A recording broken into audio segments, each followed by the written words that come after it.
Hi, everyone. I'm Deborah Gardner here at Hospitality Today Live, and you just heard the fabulous song from Don and Dina Preston.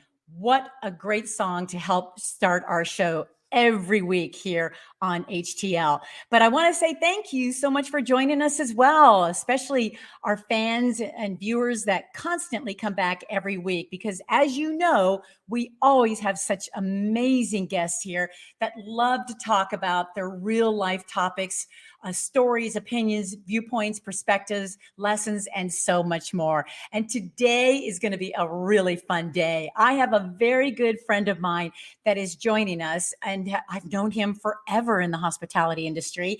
And I am talking about the Vice President, Marketing and Business Development with Video West, Inc., and that is Troy Peters. Now, Troy began his career in motion pictures, believe it or not. He was in the production side of it, defining like the show management of it until he got into National Association. And then, of course, he's going to tell us where he came and went from there. But he keeps his clients on the leading edge of technology all the time by supporting events from 10 people to 10,000 people. So what Troy's going to talk about today is his extensive event technology production background. He's going to discuss about how clients and meeting professionals can work more effectively with their production team, because it does take a tribe today to have a meeting or event become very successful. And he's also going to talk about the future of events, in person and virtual. And believe it or not, Troy is a dedicated father. How he does it when he's on the traveling road, I don't know, but that's what's so great about having him join us today, because he's going to talk about work-life balance and so much more. So you're not going to want to miss this. Don't go far. We'll be right back with Mr. Troy Peters.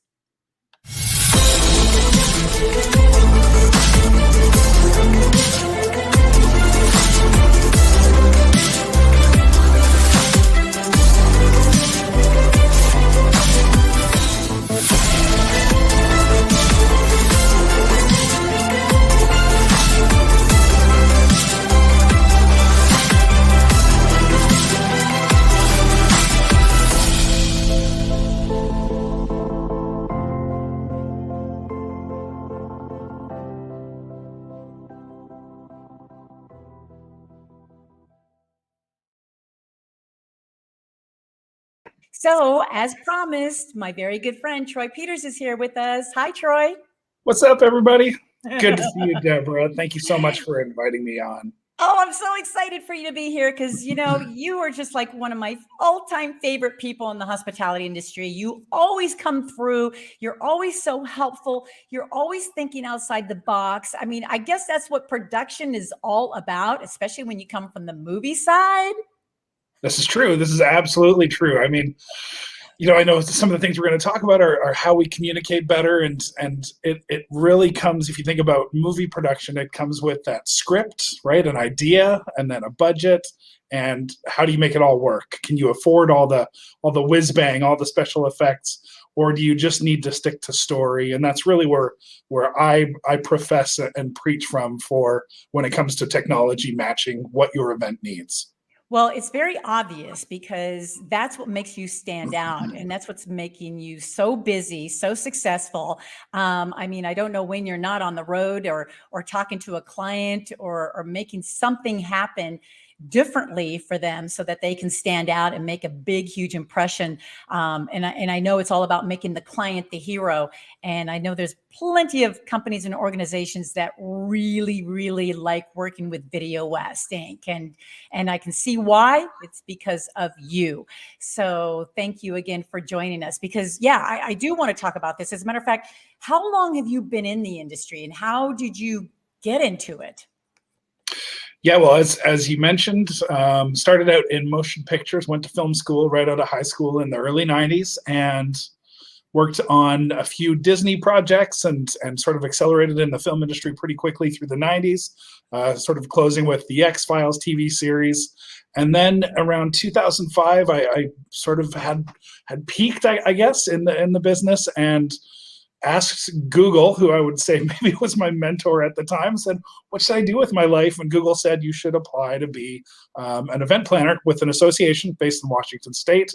And I went and applied for the job. They thought I was a little bit much, but they wanted somebody who had some production background to help move their association forward. And the years that I spent there was probably a little more than 5 years.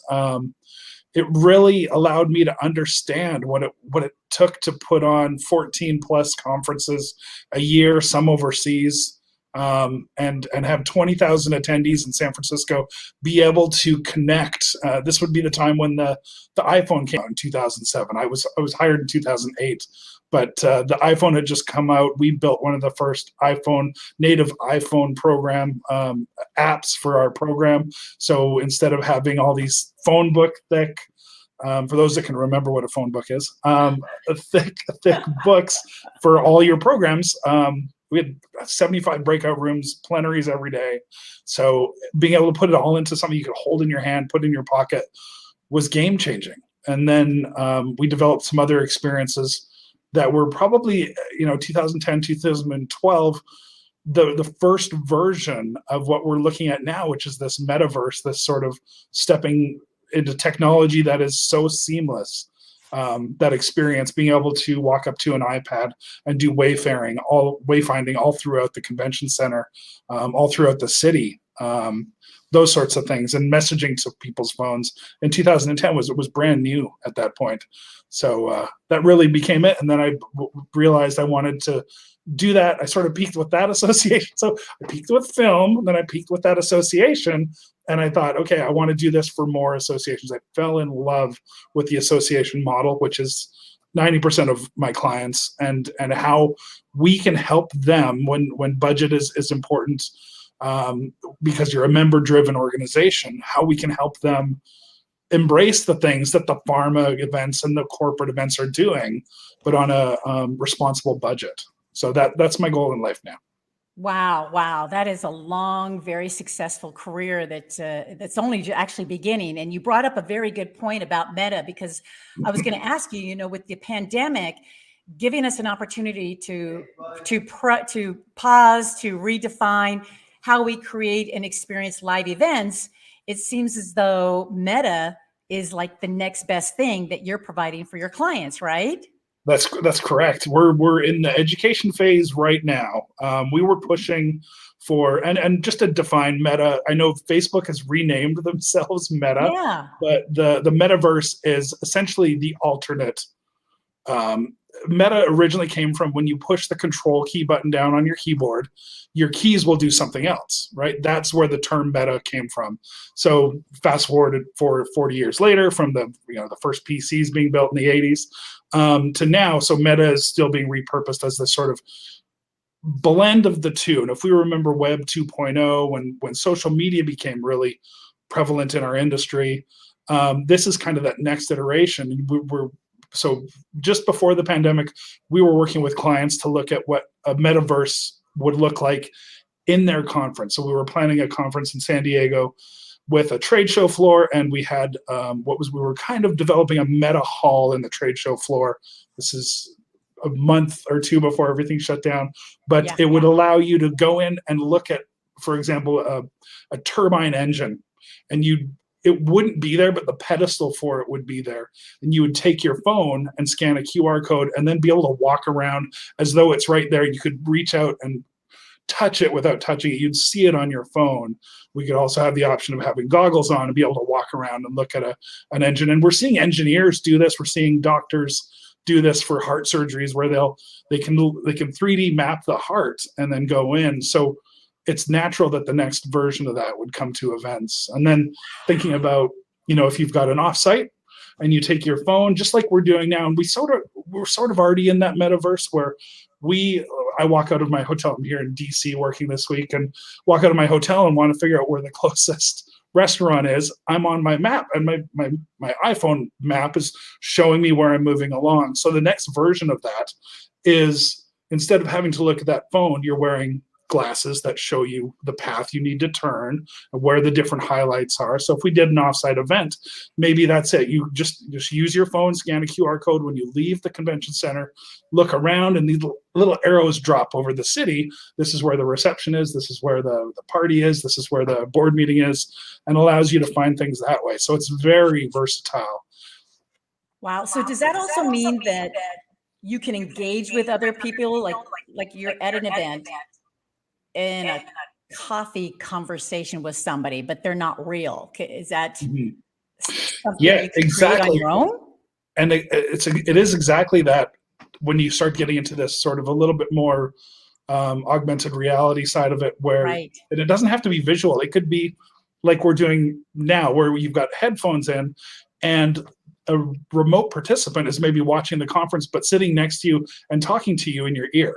So maybe it's your somebody from your organization that couldn't travel to go see the event, but you're there and you're able to have a conversation full time as though they're there watching it remotely. If you do it properly with stereo headphones, it would feel like they're sitting right next to you. Gosh. And that's just the audio side. Then you put on Google Glasses or whatever that iteration looks, or take your phone and move it over here, and they're sitting there. I don't know if you've seen the Facebook Meta commercial where they're playing chess with each other. It's the same thing. One person's really there in the park playing chess. The other person's at home playing chess, and the pieces are virtual. But when you're looking at each other, and that is going to be coming our way, and we need to embrace it. It's amazing, and yet at the same time, it sounds like our world is like going to be like Harry Potter or something like that, because it's the gamification side that's the exciting thing, where you can things happen. And I'm so impressed because I talk to a lot of production companies, and nobody's talking about it like you are. And if you're already on top of this, educating your clients, that's only going to let them be ahead of the game too. So good for you for being on top of that, because I'm sure there's going to be a lot more changes. Technology, as you and I both know, being in the industry for so long, really had a tough time trying to get into the industry. And now it's like acceptable, which makes your job even easier and more fun, more creative, to service your customers a lot easier, right? Absolutely. I mean, we were talking in 2020, 2019, when we were starting to go this direction. We knew, and our client knew, that the best way to do it was through the sponsors, because the sponsors wanted more opportunities, not just do signage in the hall, have a trade show booth, but expand the experience. Think about landing at the airport and your phone knows that you're in the city, and a sponsor sends a message, says, "Welcome from X company. Here you are. This is the way to get your ride app or your buses to the convention center," that sort of thing. And I think with the pandemic, we've looked at what I was predicting and what we were just starting to get our feet wet with, and really moving into in 5 to 10 years. Now it's 2 to 5 years.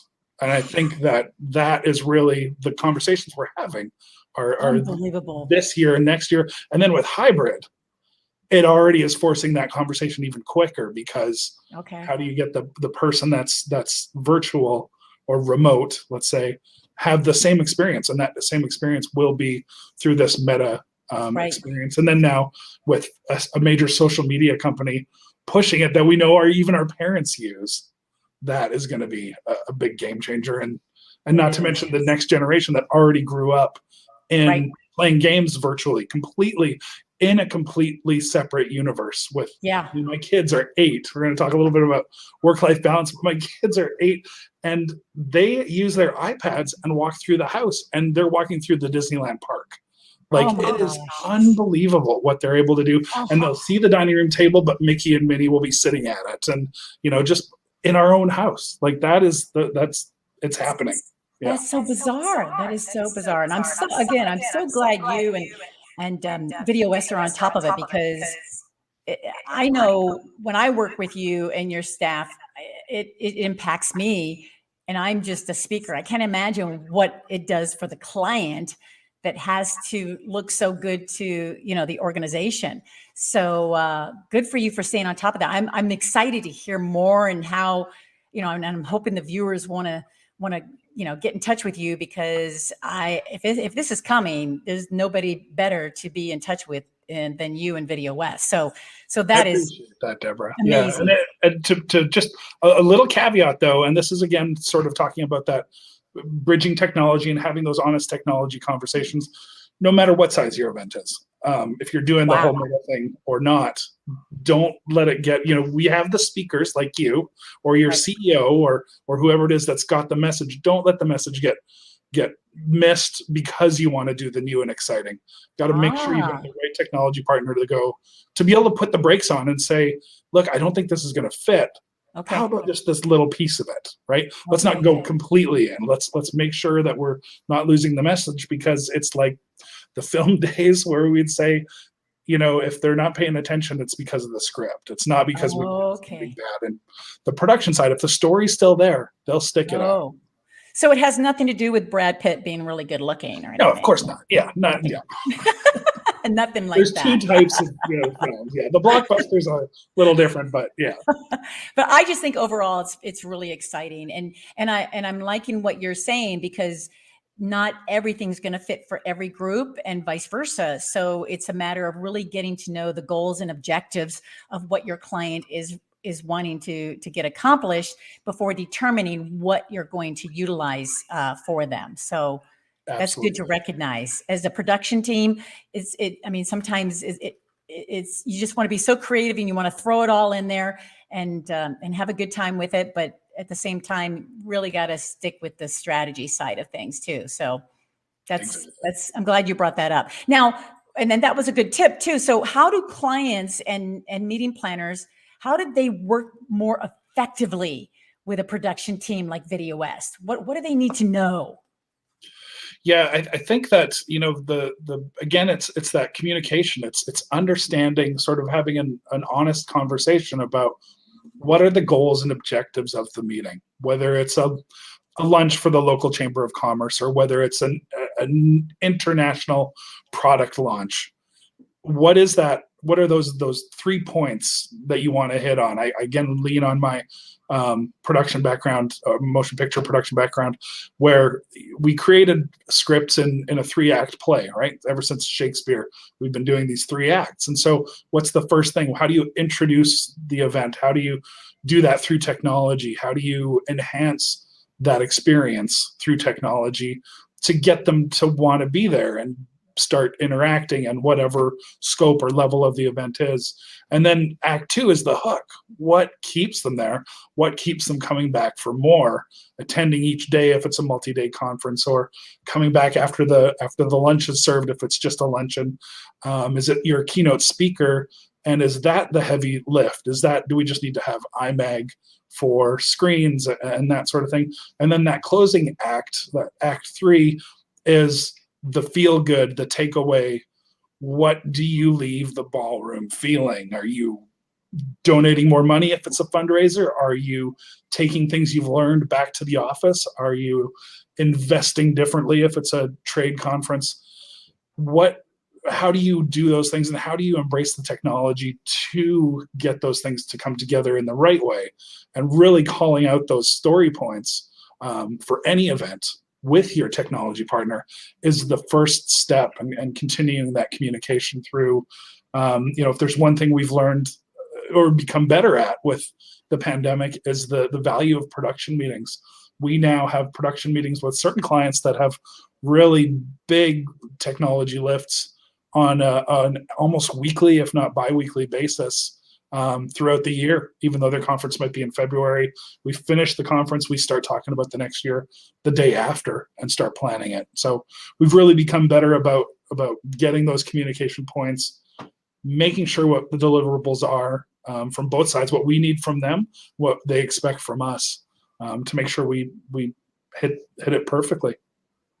Wow. Yeah, that is great information and spot on. And I know every client wants to hear that from a production company, because production companies used to be in the background, and now you all are in the foreground. I mean, there's no meeting or event that can happen without a production team at this point. It has that experience of having somebody produce something spectacular has to happen now. So I think that's a great game plan that you and Video West have in place, and it's only going to get better. It's only going to get Yeah. better. Yeah, and I think the sort of just again sort of thinking about the conversations I've recently been having with clients, we went very sharply from in person to virtual, like very Right. virtual. So we Right. had to produce for this screen that we're looking at each other in, Right. and that's a different way to do it. But now as we go to hybrid, the experience for the in-person attendee versus the experience for the online attendee has to be thought of very differently. And it's almost like you need two teams to manage that. And most production companies should be able to, but they're going to want to, I would expect most clients would want to ask for two project managers, one to manage the virtual, one to manage the in-person, still overall with a producer that's kind of managing the whole thing. But if you look at, I don't know if you saw was it the Emmy Awards, just a couple months ago, where they had in-person live in the UK, in-person live in Hollywood, but also broadcast to us watching it remotely. Right. And they did that so brilliantly. Sure, they had to be up at 4 a.m. in Europe in order to be a part of that, but they switched back and forth seamlessly, and it was beautifully done. And the experience for the in-room attendees with the screens that were wrapping the whole space, and they even had a 360-degree camera right next to the stage that you could, as an attendee, log into and hold your phone up in that augmented metaverse reality and look at the people accepting their award right there as though you were standing 3 feet away from them. So talk about an example of how the in-person and virtual works very well. That's the best thing I've seen so far. Well, and I saw that, and it seems seamlessly, not complicated at all, or it actually looked fine, to me. So I enjoyed it. So I did not know that was happening. So here, the audience doesn't even need to know about it, which I think is great. Now, on the flip side of all of this, what should clients understand? Because if you're talking about two different teams, is there a budget constraint that's going to take place? Do they need a separate team, a virtual and an in-person team also to match that? What other things do they need to know? These are great questions. And every project has to be approached with those questions at the front. Okay. We've got to know what it is that, I guess, you sort of need to know what makes sense for virtual and what makes sense for in-person. Okay. If, a great example is just if you've got to write a test that's part of some sort of larger ANSI accredited, test writing thing, that's probably going to have to be done in person. Right. So that's a good example. Right. That's going to take place in person. If you've got an event that, you're just thinking about breakout rooms, we've got a lot of clients that have 30, 40 breakout rooms. They can't stream every single, that'd be cost prohibitive right off the top. Exactly. So selecting 2 rooms, putting your biggest breakout speakers in those 2 rooms and streaming those out, that's manageable. We're not talking about a big budget for that. But if you just want to do a virtual event, another thing that we're recommending is recording and restreaming it even the next day or overnight, getting it online.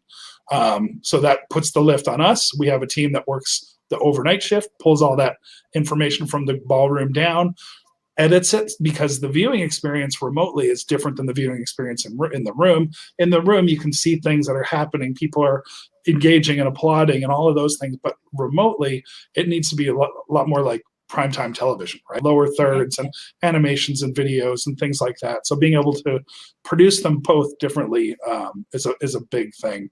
And we've got some clients that, if you're just sending out the general session live, that's one internet feed. We've already got a camera in the room.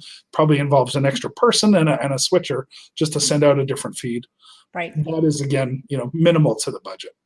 So does the conversation that the clients start with you or within their organization to determine where they need to be? Because a lot of clients, including, even speakers like myself, we're not knowledgeable of what it's going to take to have a successful event until talking with you all.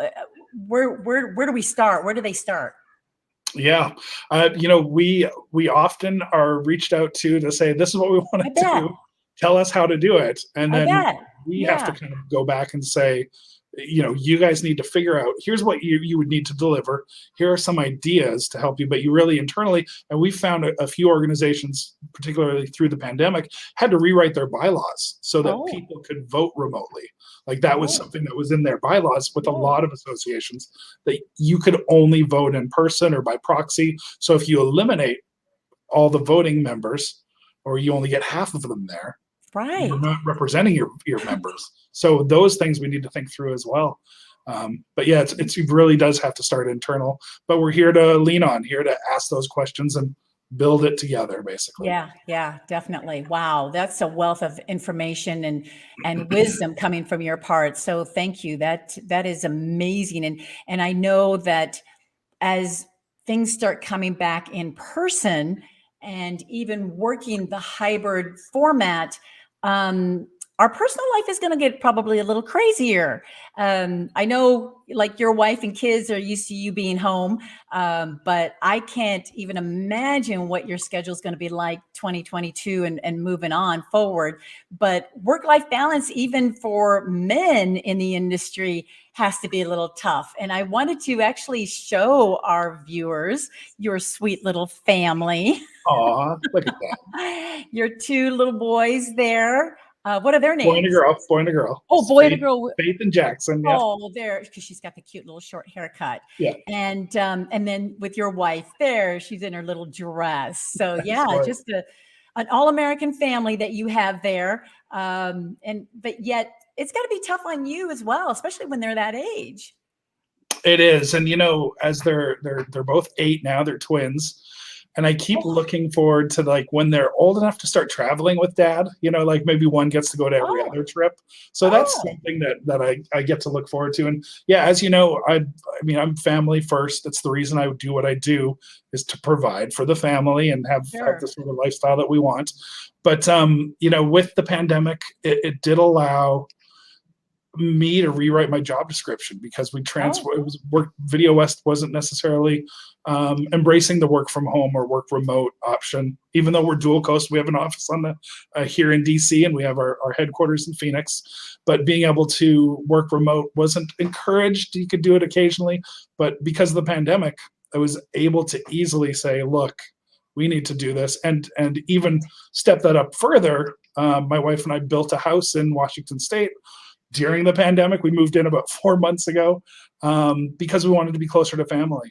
I'll remember one of the first things that my daughter said when the pandemic happened and they were pulled out of school, and I stopped traveling for about 6 months, which is, I don't remember the last time I was on a plane at least once a month, if not a couple times a week. Right. She was about to dive into the pool in our backyard, and she's like, Dad, I don't love this whole pandemic because we can't hang with our friends, but you're sure home a lot, and I'm okay with it. And I remember her goggles on and into the pool, and I hope I remember that for the rest of my life. And that's been a bit of a mantra for me now. It's like, how do I? And that was kind of something I had to stand up for myself with my company and say, I don't need to fly back and then Monday morning go into the office. Right. I want to be home. I want to take the kids to school in the morning, or now they ride a bus. So I walk into the bus every morning when I'm at home. And so then when I am traveling, fine, but I'm there when they get home. I'm there when they leave, rather than having to be in an office and commute every day and that side of it. So that's been a big piece of it. And then just really including them in everything that I'm doing. They have a calendar. It shows when Dad's traveling, so we can plan things around that. And they know what time zone. It's been educational. It's nighttime here when I'm in DC, and they're like, it's still bright here on the West Coast. So being able to understand the global understanding of where we're at and that sort of thing has been awesome. And we use those as learning lessons. I bring them food and treats and things from various parts of the world. We love traveling. It's again part of why I do what I do, and what my retirement goal is, to just do it more with the family. So yeah. And this again is something that our industry doesn't recognize, that men have this work-life balance challenge too. But it sounds like you've really adapted, and you've had your company adapt with you. which tells us all that how valuable you are to them. But now it seems like you've got it up and running, and it's probably going to be here to stay for a long time, the way things are going right now. So Yeah. Yep. Good for you. Now, were there any lessons that you've learned through this pandemic? Although things shifted really smoothly for you, were there anything that you learned along with other people, or was there something that stood out that really gravitated to you during all this? Because this was a different animal, right? It was, right, because we've lived through things like, Yes. when the sort of the pushback, when they stopped government travel there, and it was Right. 2010, and the downturn in the economy in 2007, 2008. Right. So we've been through these things before, but this one has been definitely different, and we're in this business because we want to bring people together, right? Yeah. We love having people get together and solve problems, and that's why we do this. So not being able to get people in the same room and look each other in the eye and be able to solve those issues and move our world in a better direction has been a struggle. I think the things that we've learned is, again, similar to my work-life balance, is just looking at ourselves and how can we be a little bit more lean, how can we be a little bit more appreciative of one another, and embrace what we need to embrace to be successful. I totally agree with you. And I want to let you know there's one thing that I appreciate, and that's you. You've always, again, have been one of my favorite. And I always enjoy working with you and having the opportunity to work with you and your team. They are fantastic, by the way. Anybody, again, that would want to talk with you and extensively to this conversation today, I highly recommend it. So let's share with them your contact information, which I have on the screen right now, your email and your website. Any other way that you'd like people to reach out to you, Troy? No, I mean, yeah, I just want to say how well you produce these shows. I've been watching several of them, and you just do what we do. Make what we do look so easy, and to know that you've got your small team doing this and doing it well it's great to see. And I hope that you've learned a few things from me over the years, but it's great. I just want to say that I mean, the involvement I've had with MPI and PCMA and things like that, and speaking to groups and things. I am an open book. If you don't use us for your needs, please reach out, ask me a question. I just want us all to be better at what we do in hospitality, in everything that we do about bringing people together. Oh, that is such a great piece of wisdom right there, because I know it's coming from your heart and your soul and your wisdom. I mean, you've been there, done that. And sometimes we get to that point in our career when we're in the hospitality industry, it's time to give back, and it feels good because I know that somebody has done that for us when we were first in this industry. And Absolutely. we do want it to come back bigger and stronger. And the only people to make that happen is somebody like you. So thank you so much for being with us. And thanks to Video West for doing an outstanding job through this entire pandemic shift. I mean, production companies, tech companies, they're used to this. I mean, as far as, trying something new and different, but boy, this really was put in your laps with clients like overnight. So kudos to each and every one of you at Video West for doing such a phenomenal job. And I can't wait to see what you guys are going to be doing in 2022 and beyond. So congratulations. And boy, again, can't wait to see you live someday again. Thanks so much, Deborah. Thank you so much for joining us, Troy. Bye-bye. Well, there you go. I'm definitely sure that you just really enjoyed this episode with Troy Peters with Video West Inc. So I'm just hoping that you will definitely want to get in touch with him. Like he said, he's an open book. So ask the questions, get in touch with him, get the conversation going, and learn from somebody that has been through it for a long, long time. And if you enjoyed this episode, by all means, know that there is a replay on every one of your favorite social media platforms and share it. Share it with your office, share it with other friends, share it with clients of yours as well. Because I guarantee you, I have worked with Troy and his team firsthand experience. You will love it. You will absolutely feel like you're on cloud nine being taken care of from A to Z. So take advantage of that and take my testimonial on that. But do share it with those that you feel would really enjoy hearing what Troy Peters had to say. And we want to thank our sponsor for this episode, Virsitour. And if you have any questions, by all means, ask us as well. You can contact us at hello@hospitalitytodaylive.com. We'd be happy to get the feedback, the comments, suggestions, or any questions that you might have, especially going into 2022, which we have some surprises here on HTL. Well, up next, you want to know what's going to be happening next Tuesday? Well, we have the founder of Meeting Professionals Against Human Trafficking. Yes, this is happening in the hospitality industry for many, many years. And this woman from Toronto, Sandy Byback, has really put this initiative to work. And we cannot wait to talk to her about what she has been doing with this initiative from the beginning to now. She's going to talk about and give us the awareness of human slavery and what you can do about it, especially when you're back on the traveling road. She's got real stories to back up all that she has to talk about that even is happening in your backyard. Statistics, what venues can do, and so much more. This is one episode you do not want to miss because, again, it's something that we all can do together to make it better for our industry. So, other than that, I know you're going to be enjoying even the rest of the episodes for the remainder of the year, and we'll talk about that next time as well. But in the meantime, thank you so much again for joining Troy and myself today. We definitely want to see you again. Thank you here. I want you to have a great week. And remember, if you're thinking about it, we're talking about it right here on Hospitality Today Live. Everyone, have a great week. Bye now.